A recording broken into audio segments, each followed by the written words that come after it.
사무엘상 1장에는 한나와 또 그의 안타까운 상황, 또 가족에 대한 배경이 아주 간략하게 기록이 되어져 있습니다. 에브라임 사람 엘가나라 하는 사람이 있었는데 그에게 아내가 둘 있었습니다. 아마 한나가 먼저 결혼한 부인으로 보입니다. 두 명의 아내 한나와 또 다른 아내 브닌나라 하는 부인이 있었는데, 브닌나에게는 자녀가 있었지만 한나에게는 자녀가 없었다. 이렇게 간단하게 쓰기에는 아주 파란만장한 인생사가 있지 않겠습니까? 브닌나도 브닌나대로 할 말이 있을 것이고, 한나는 한나대로 억울함이 있었을 것입니다. 여튼간에 한나에게는 자녀가 없음으로 인해서 많은 슬픔이 있어서 살아가던 중에 브닌나와 또 특별한 어떤 이유로 서로 긴장이 발생하게 되었고, 브닌나가 말 끝에 아이도 못 낳는 것이 그렇게 그냥 아주 험한 말을 날려서 한나에게 큰 아픔이 되었다. 이렇게 한나의 가족사는 끝이 납니다. 그 다음부터는 한나가 하나님께 기도하기 시작했다.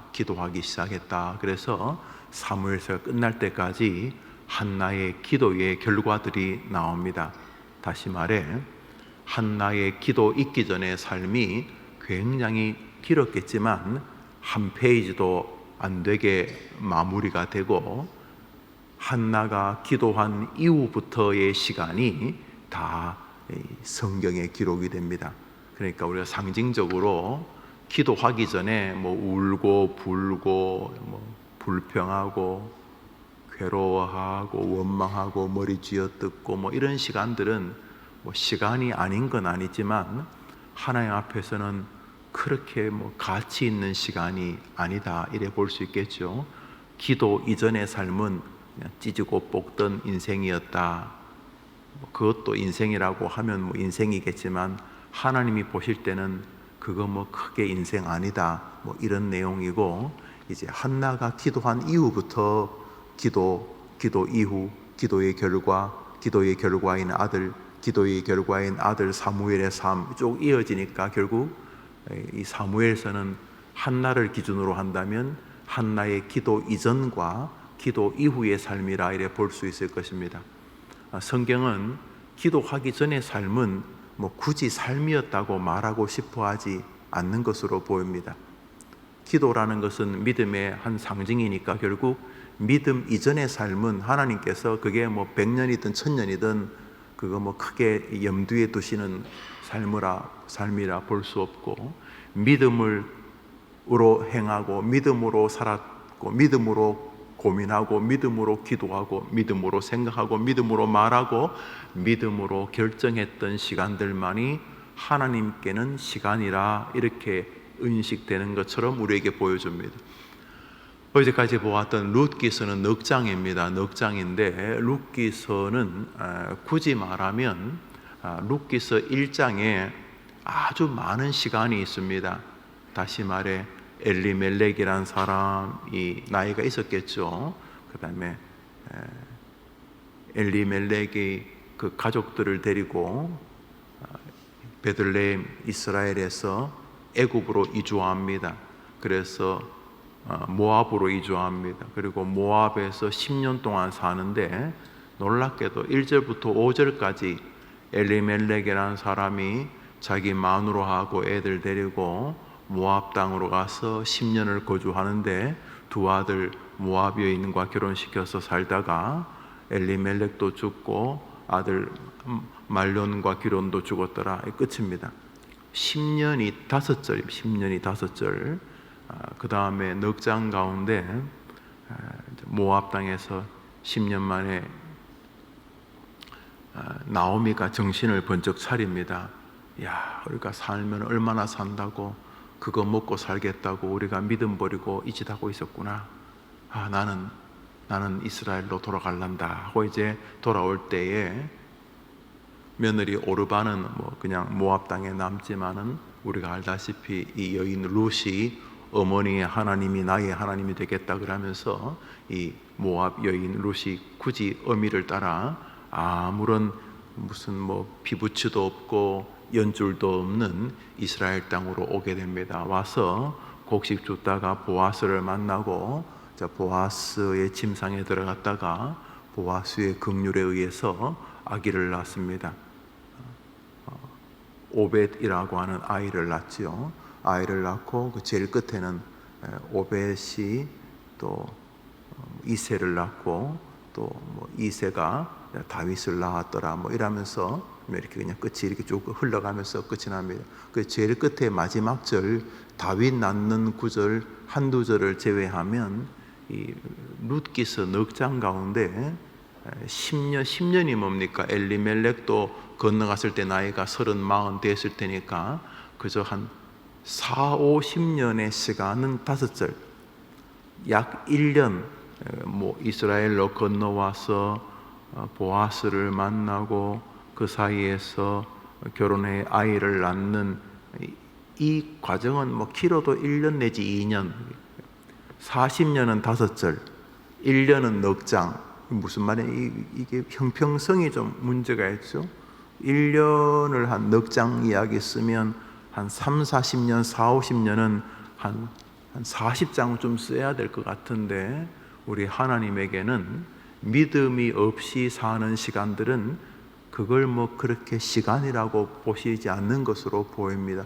우리가 방금 불렀던 노래처럼 믿음으로 사는 자는 하늘 위로 받겠네. 그러니까 우리야 시간을 자기가 태어난 날부터 잡거나 또는 해방날 6.25를 하여튼 나름대로 자기 시간을 잡는 것은 기준이 있겠습니다만 하나님의 기준은 그가 믿음으로 생각하고 믿음으로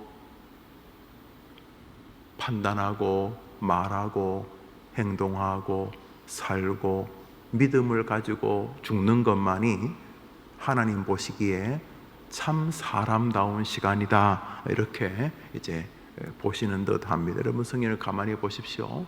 엄청난 시간인데 한 줄로 막 건너갑니다. 몇백 년인데 한 줄로 건너갑니다. 사회에서는 함무라비 법전이 어쩌고 저쩌고 하면서 사회에서는 그거 역사책에 거의 반장을 기록할 내용도 성경은 한 줄로 지나갑니다. 한 줄로. 사회에서는 그냥 한 줄로 지나갈 이야기가 믿음의 사건이면 성경 90%를 할애하십니다. 하나님의 마음이 어디 있는지 정확히 알 수 있습니다. 무엇을 하든 간에 믿음으로 행하시면 하나님이 여러분을 인정해 주는 줄 믿으시기를 바랍니다. 그러면 되는 거죠. 회사의 회장님만 인정해 줘도 기분이 좋고 북한에는 뭐든지 훈장을 준다는데 장군님이 주신 훈장 하나만 받아도 인생이 달라진다는데 그런 정도가 아니라 천지의 주관자이신 하나님이 우리의 오른손을 번쩍 들어주시면 누가 우리를 폄하하거나 무시할 수 있겠습니까? 그런 면에서 우리는 어떻게 해서든 믿음으로 생각하고 믿음으로 말하고 믿음으로 결정하려 할 줄 알아야 하겠습니다. 오늘 읽었던 본문은 당시에 제사장 엘리가 한나와 나누던 대화의 말미에 나오는 내용입니다. 무슨 내용이냐면 이 제사장 엘리가 참 멋진 사람이긴 한데 인생에 노년이 오면서 그저 자식의 늪에 빠지게 됩니다. 우리 살다 보면 그렇지요. 괜히 괜찮은 분인데 훌륭한 신앙인인데 참 자식이 그 무슨 존재인지 그 자식 때문에 신앙이 그냥 어그러지기 시작합니다.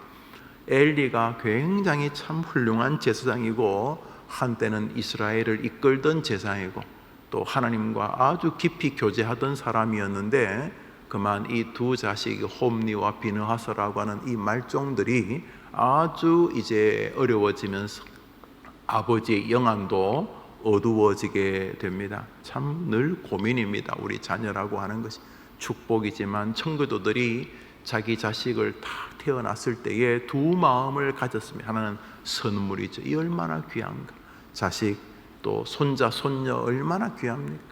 보면 연세가 드신 분들 휴대폰 보면 화면 배경 화면이 손자입니다. 손자 손녀. 그냥 나이 드신 분은 손자 손녀입니다. 손자 손녀.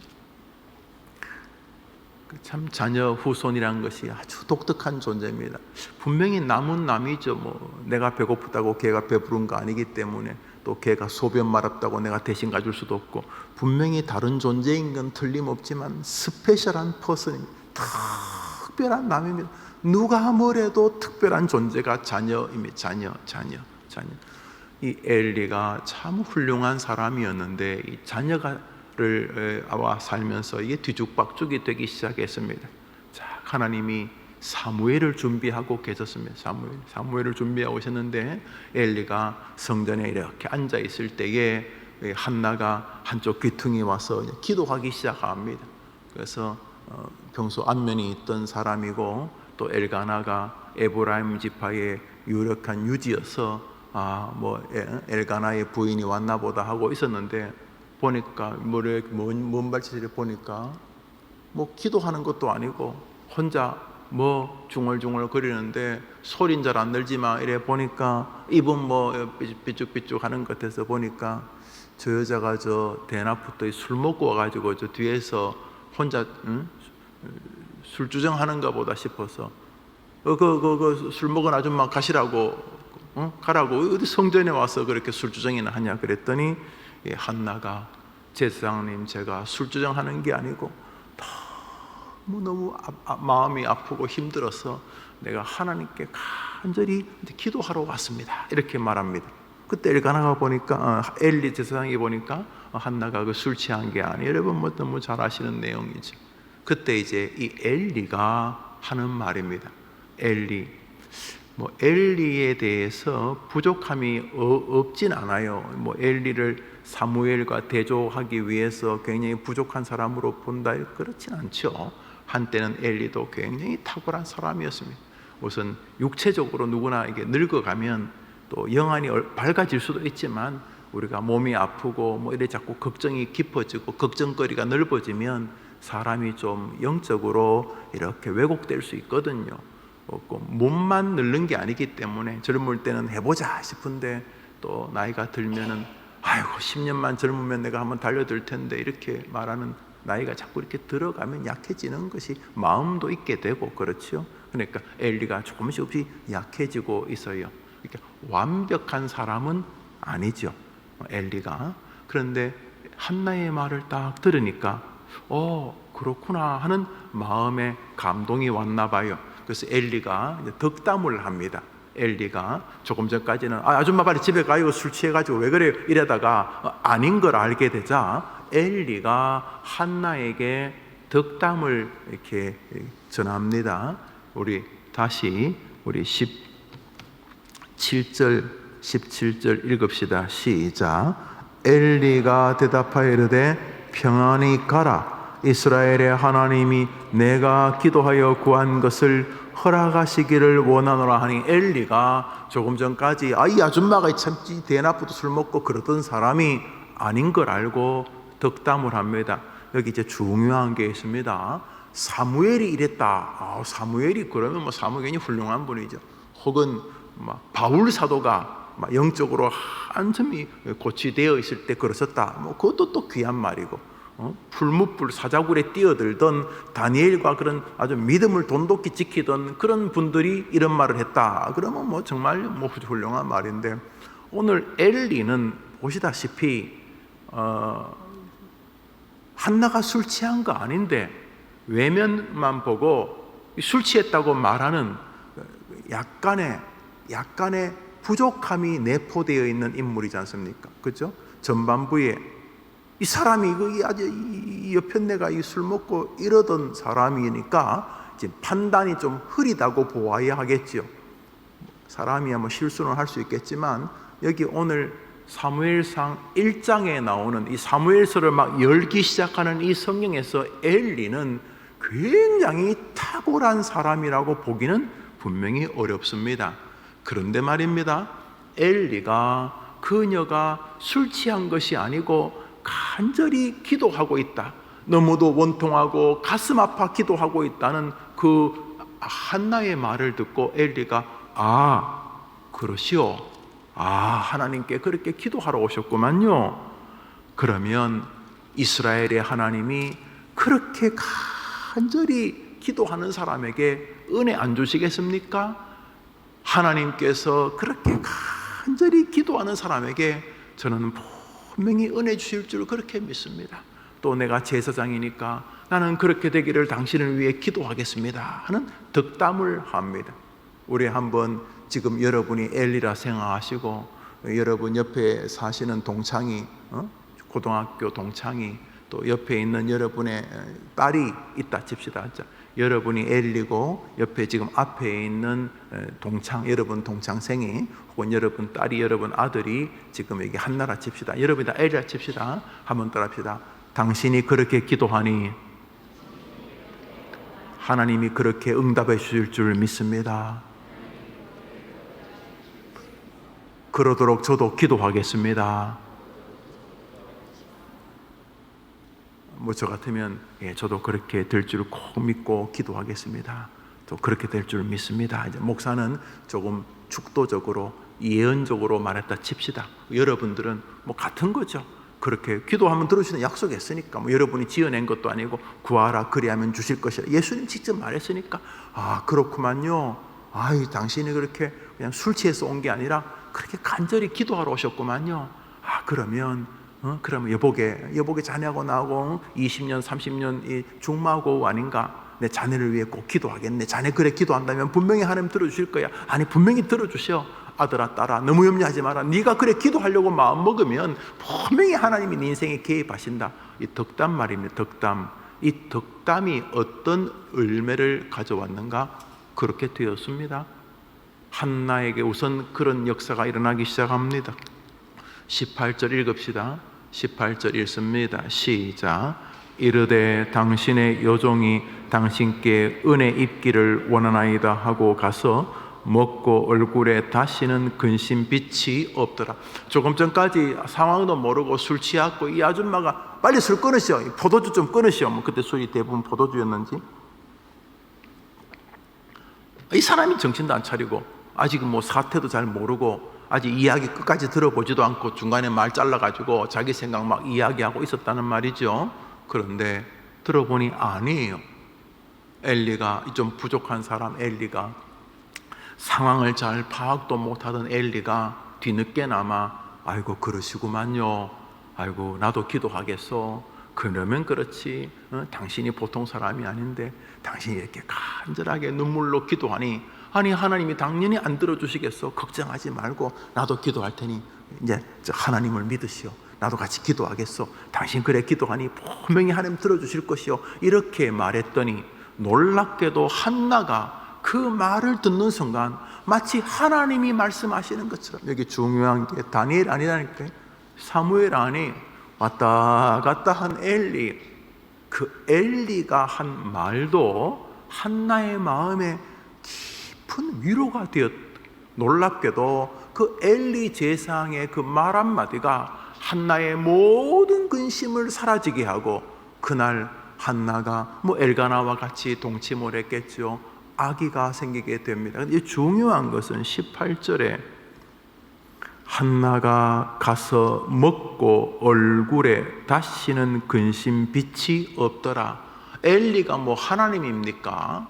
엘리가 마지막 제사장이긴 하지만은 엘리가 조금 전까지만 해도 상황을 정확히 파악 못하는 그런 우리 보통 범인, 우리 보통 사람이었는데 그 엘리의 그 한마디가 한나의 마음에 큰 위로가 되었다는 사실을 알 수 있습니다. 물론 하나님이 그때 엘리를 사용하셨다고 우리는 분명히 믿습니다만은 한나가 그거 알겠습니까? 그냥 그 제사장 한 분이 졸고 계시다가 자기에게 호통치다가 자기의 간절한 소원을 듣고는 넓은 의미로의 위로와 덕담을 한 것입니다. 여러분, 엘리는 이때까지 아시지요? 하나님과의 관계에 적지 않은 문제를 가지고 있었습니다. 훗날 사무엘이 태어나서 하나님 말씀하실 때 하나님은 엘리에게는 들려주지 않으셨습니다. 사무엘에게만 들려주셨습니다. 사무엘아 사무엘아 부를 때 엘리가 못 알아들었습니다. 세 번째 사무엘이 어르신 제사장님 저 부르셨습니까? 하고 왔을 때 엘리는 예시절을 떠올렸을 것입니다. 자기가 한때 성경을 펴기만 하면 하나님이 개입해 주셨던 그 은혜로운 시절, 돌았으면 기도가 응답되던 시절, 주님이 자신 안에 있고 자신이 주님 안에 있을 것 같은 주님과 함께 동행하던 은혜와 특별히 말씀과 교제하던 시절을 떠올렸을 것입니다. 어느 순간 24시간 머릿속에 자식, 저 홈리와 비느하스 저것들 버린 일 뒷정리하기 바쁘고 그저 자식이라는 게 그 희한한 존재라 가지고 남들에게는 다 옳은 말 바른 말 하지만 자식에 대해서만큼은 무한 고무줄처럼 늘어지는 관을 가질 수밖에 없는, 남에게 대입한 것이라면 벌써 원수가 되어야 되겠지만 자식이기 때문에 또 방어하고 변호하는 그 황당한 아비 중에 한 명이 되어버린 제사장 엘리는 좀 부족한 사람입니다. 그럼에도 불구하고 말입니다, 그의 말이 한나에게 하나님의 말씀처럼 들리고 위로가 되었다는 사실입니다. 오늘 여러분이 누구냐 하면 이 시대의 엘리입니다. 여러분의 한마디는 지친 사람을 일으킵니다. 하나님은 여러분의 말통에 하나님의 이름을 높이기를 원하십니다. 전도요 여러분이 하십니다. 아이고 내 주제에 무슨 전도를 합니까? 내 신앙 지키기도 어려운데. 엘리도 그랬습니다. 그런데 여러분이 던지는 말 한마디를 통해 여러분 주변에 한나가 생기고 사무엘이 생기는 것입니다. 여러분의 말 한마디는 오늘도 죽으려는 사람을 살리는 구원의 밧줄이 됩니다. 아이고 저는 부족했어요. 아이고 여러분이나 저나 부족하지요. 엘리처럼 말입니다. 그럼에도 불구하고 엘리의 말은 한나에게 하나님의 말씀처럼 그녀를 위로했고, 그 엘리의 말을 듣고 그녀의 모든 근심이 사라지기 시작하고, 엘리의 말대로 하나님이 그날 이후에 한나의 태중에 개입하게 되시며 이스라엘을 세우는 사무엘을 등장시키게 되었습니다. 여러분 입 놔두고 왜 그렇게 남을 원망하고 비아냥거립니까? 여러분 곁에 있는 사람은 왠지 모르게 아프지 않습니까? 뭐 아무것도 한 것도 없는데 여러분의 출현은 여러분의 공동체를 붕괴하고, 여러분 때문에 여러분 가정이나 여러분의 친구와 동료나 교인이나 전도회가 아프지 않습니까? 여러분 때문에 여러분 가게의 손님들이 상처를 받거나 여러분 때문에 여러분 직장이나 거래처가 아프지 않습니까? 여러분이 하나님이 아닙니다. 여러분이 위대하고 위대한 종이라고 글쎄요 그러실 수 있겠지만 아니지 않습니까? 우리 다 거기가 거기 같은 인생 아닙니까? 그런데 하나님은 바로 우리들을 통해 우리 주변을 한나와 사무엘의 세대로 만들기를 원하시는 것입니다. 그러므로 오늘 여러분의 말 한마디가 죽어가는 자를 살릴 수 있다는 이 분명한 진리를 생각해 보아야 합니다. 그에 반해 악인들의 인생관이나 생각 언어 세계가 존재합니다. 오늘자 날주 시편 13편입니다. 오늘자 날주 시편 13편입니다. 오늘자 날주 시편 13편입니다.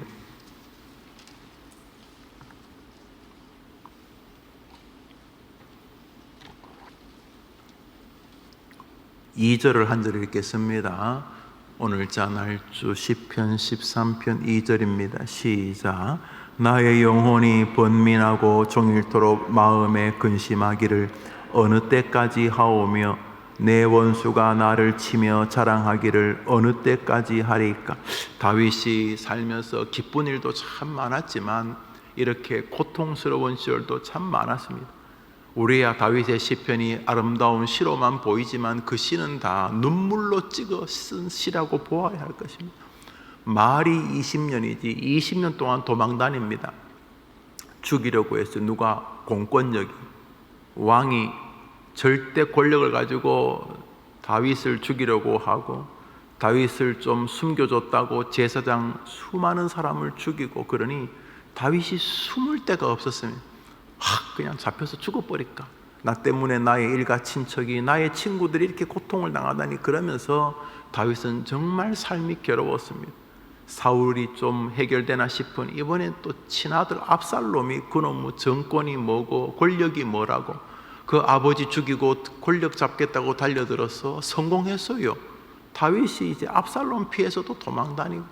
이야, 이건 뭐 정말 기우한 운명이었죠. 돌아보면 그렇지 않습니까? 그 중에 하나가 악인들이요, 자기 주변에 아주 악한 자들이요, 악한 자들. 그 악한 자들을 말하는데요, 그 악한 자들의 특징을 스치듯이 말합니다. 2절 보시죠. 나의 영혼이 번민하고 종일토록 마음에 근심하기를 어느 때까지 하오며. 이 사람이 지금 고통스럽습니다. 그런데 그 이유가 있는데, 내 원수가 나를 치며 자랑하기를 어느 때까지 하리까. 이 다윗의 원수들의 특징은 다윗을 괴롭히면서 기뻐합니다. 한쪽은 지금 아파 죽으려고 하는데, 이 원수는 다윗을 치며이면 괴롭힘이죠. 다윗을 괴롭히면서 자랑한다. 오늘 내가 이 사람 이렇게 괴롭혔다, 내가 이 사람 이렇게 아프게 했다 라고 자랑하는 것을 언제까지 하나님 그냥 두시겠느냐라고 절규하는 가운데, 엘리처럼 말이나 행동이나 지갑의 물질이 다른 사람을 위로하고 살리는 생애가 있는가 하면, 그 사람의 존재로 인하여 다른 사람이 아파하고 괴로워하고 고통하고 번민케 하는 존재가 있다는 것입니다. 알량한 지위를 가지고 다른 사람을 무시함으로 그 사람이 나를 볼 때마다 자괴감을 가지고 괴로워하고, 나를 볼 때마다 자기 인생을 스스로 비하하게 된다면 자연스럽게 죄를 짓는 것입니다.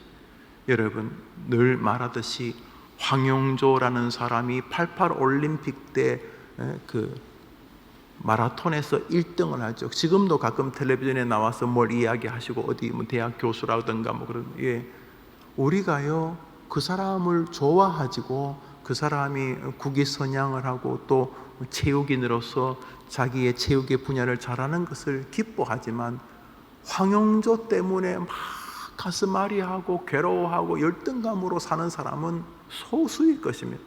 저는요, 죄송하지만 마라톤 42.195를 뭐 1시간 50분 2시간에 뛴다고 뭐 그렇게 부럽지 않습니다. 왜 안 부럽냐 하면, 속으로 차 타고 가지 왜 저렇게 뛸까 이런 생각을 하기 때문에 그렇습니다. 저는 뭐 별로 그렇게 안 부럽습니다.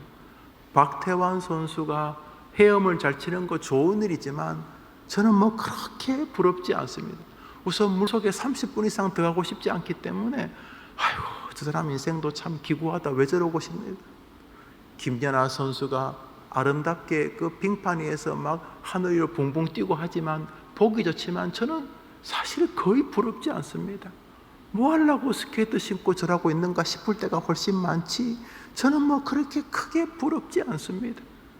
여러분, 나보다 달리기를 잘하거나, 나보다 공부를 좀 더 잘하거나, 나보다 돈 버는 기술이나 재주가 더 있는 분이 있겠지요. 안 그렇습니까? 아니, 어떻게 세상에서 내가 제일 노래를 잘합니까? 저도 트로트를 좀 하려고 합니다. 웃으라고 말하는데 별로 안 웃으시는데, 제가 임영웅이나 무슨 타기보다 원탁인가 무슨 타기죠? 그러니까 그 친구들보다 제가 노래를 잘해야 될 이유가 어디 있습니까? 제가 그 사람이 노래 잘하면 참 듣기 좋지만 지나치게 그 사람 때문에 열등감을 가진다면 죄송하지만 성경적이지 않습니다. 하나님께서 나를 참새로 만들지 않았다고 참새 보고 부러워하는 거하고 비슷한 것입니다. 각자에게는 하나님이 각자의 달란트를 주셨습니다. 우선 나는 김연경 선수처럼 키도 안 크고, 저는 그래 키가 또 크고 싶지도 않고, 안 그래도 허리가 아플 때가 많은데 더 크면 더 안 아프겠나 싶어서 별로 안 부럽습니다. 하루 종일 이렇게 높이 뛰는 게 좋겠습니까? 배구공에 막 얼굴도 맞고 하고 난 별 생각 없어요. 잘하면, 그 사람 잘하면 박수 쳐주고 참 잘한, 당신 정말 우리 국민들 시원하게 해준다. 손흥민, 유현진, 뭐 축구, 야구로 우리 기분 좋게 하나, 좋지만 별로 안 부럽습니다. 아이고, 하루 종일 그 팔 빠지도록 던지는 게 뭐 그래 부럽습니까? 그냥 아이고, 당신 참 잘한다. 당신이 그래 잘하고 우리 국민들 기분 좋게 하니까, 당신이 뭐 하루에 뭐 1억씩 10억씩 번다는데 아이고, 당신은 볼만하다. 박수 쳐줄만 하지만 그 사람이 나보다 그런 특정한 분야 마라톤 더 잘 뛴다고 그렇게 부러워하고, 그 사람 잘 뛴다고 내가 이루 인간이 아닌 것처럼, 여러분이 다른 사람 여러분보다 조금 어떠한 분야에 재능이 있다고 해서 절대로 여러분이 이루 인간 아닙니다. 어떤 분은 아이고, 젊은 게 부러워요, 젊다는 게 부러워요, 그런 말씀 하시지만 아니요, 늙은 것이 부러울 때가 많습니다, 여러분 살면서. 그리고 하나님께서 젊은 것이 최선이라면 우리를 계속 젊게 하겠죠. 생각해 보십시오. 하나님 무슨 억하심정이 있다고, 무슨 하나님이 변태신입니까? 우리 괴롭혀서 재밌게? 그럴 리가 없습니다. 늙으면은 다 늙음의 뜻이 있습니다. 만일 하나님이 우리가 늙는 것이 별로였으면 아마 죽을 때까지 20대 30대로 살다가 그렇게 90이나 100살이 되어서도 여전히 20대 30대 이렇게 있다가 죽을 때도 20대 30대로 죽게 하면 안 되겠습니까? 저는요 그런 생각을 한때는 한 적이 있었어요. 한때는. 근데 어느 날요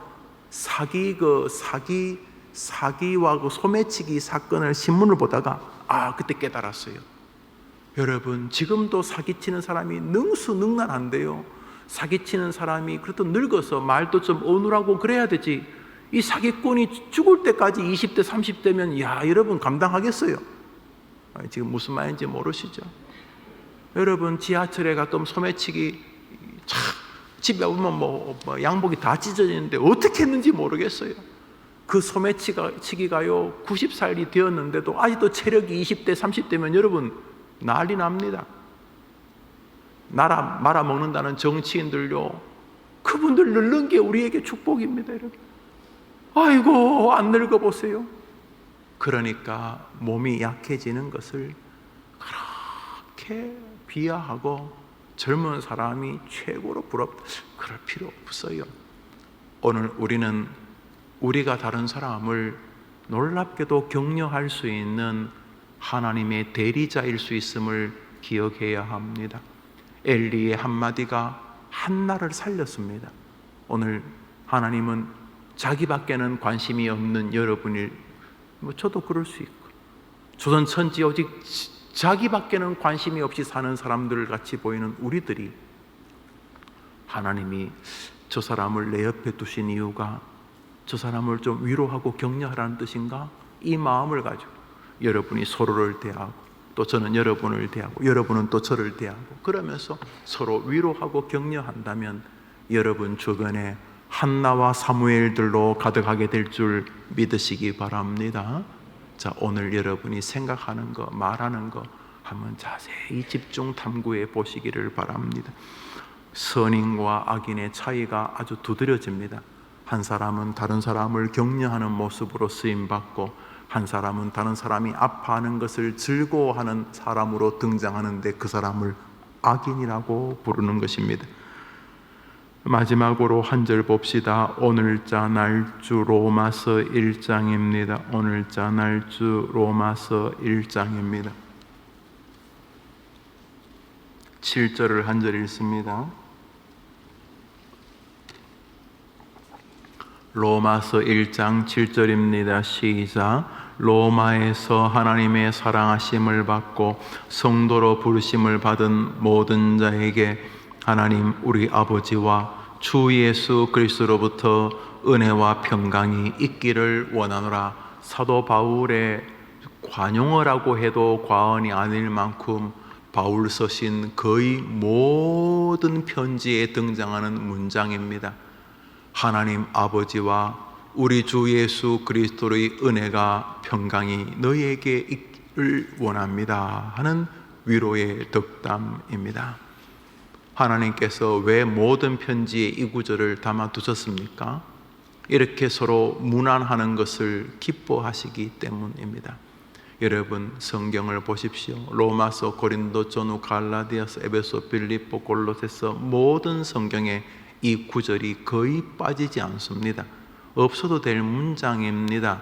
그럼에도 불구하고 성도가 서로 교통하는 것을 주님은 인정하고 계신다는 사실입니다. 오늘 여러분이 다른 사람의 평안을 빌어주는 하나님의 평안의 메신저들이 되기를 축원합니다.